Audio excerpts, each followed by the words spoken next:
प्रहार जनशक्ती पक्ष शेतकरी संघटनेच्या माध्यमातून आज तुकाराम मुंडे साहेब जे IAS 2005च्या बॅचचे आहेत त्यांच्या फोटोला दुग्धाभिषेक करून त्यांचं समर्थन प्रहार जनशक्ती पक्ष आणि आम्ही पूर्ण टीमने आज केलेलं आहे, जेणेकरून हिवाळी अधिवेशनात कृष्णा खोपडे नावाचा ज्याला खोपडी नसलेला असा आमदार चुकीचं वक्तव्य करून जवळजवळ 20 कोटी रुपये त्यांनी जे काय आहे ते चेकनी दिले किंवा स्मार्ट सिटीमध्ये खर्च केले असं त्यांच्यावर आरोप करते।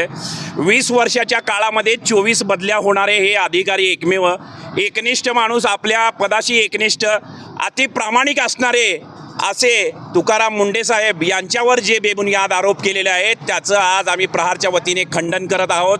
आणि याद राखा की जे काही तुकाराम मुंडे साहेब आज IAS आहेत, एक शेतकऱ्याचा मुलगा आज IAS झाला म्हणून तुमच्या पोटात दुखतं। आमदार, खासदार, मंत्री महोदय तुम्ही झाले, लाखो करोडो रुपये खर्च करून तुम्ही आज आमदार खासदार होता, तुमच्या मात्र पैशाचा हिशोब ठेवला जात नाही। 20 कोटी रुपये त्यांनी जे खर्च केलेले आहेत, महानगरपालिकेचे आयुक्त असताना त्यांनी ते खर्च केलेले आहेत। महानगरपालिकेचे आयुक्त हे स्मार्ट सिटीचे इन्चार्ज असतात, दुसऱ्या कोणी अधिकाऱ्यांनी तिथं नसल्यामुळे त्यांच्या हातात चार्ज असल्यामुळे ते 20 कोटी रुपये त्यांनी खर्च केलेले आहेत, म्हणून ते काय स्वतःच्या घरी घेऊन गेले नाहीत की कुणाला वाटप केले नाहीत, स्मार्ट सिटीमध्येच खर्च केलेले आहेत। त्यांच्यावर जे काही आरोप झालेले आहेत चुकीच्या पद्धतीने झालेले आहेत, प्रहार जनशक्ती पक्ष शेतकरी संघटनेच्या वतीने आम्ही त्याचा निषेध करतो।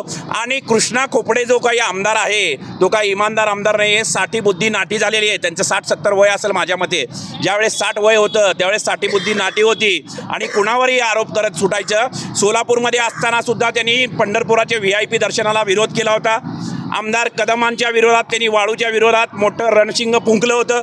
अशा अनेक गोष्टी आहेत।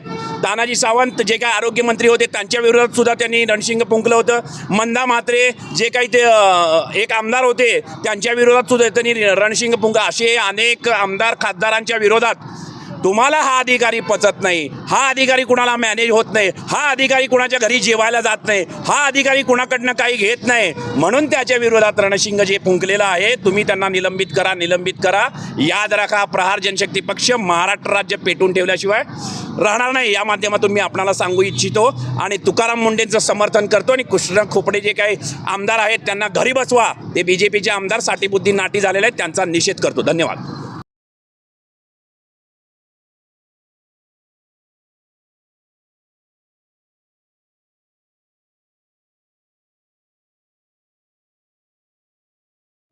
नागपूरच्या हिवाळी अधिवेशनामध्ये कृष्णा खोपडे नावाच्या ज्याला अकलीचा भाग नसलेला एक आमदार आहे, त्याने तुकाराम मुंडे यांच्यावर कारवाई करावी, यांना निलंबित करावं अशा प्रकारची मागणी केली। सर्वप्रथम त्याचा निषेध करतो।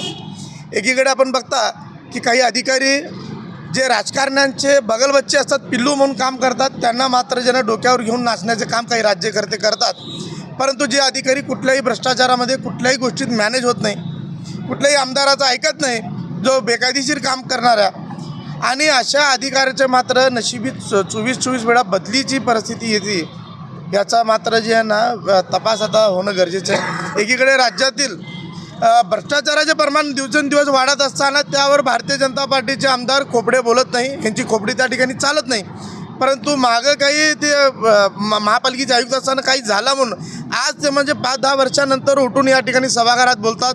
त्यांचे कोणीतरी समर्थक त्यांना काहीतरी फोनवरून धमक्या दिले म्हणे आणि आमदाराला धमके देतात। अरे आमदार म्हणजे कोण काय? आता मी तुम्हाला सांगितलं असो, आमदार म्हणजे कोण?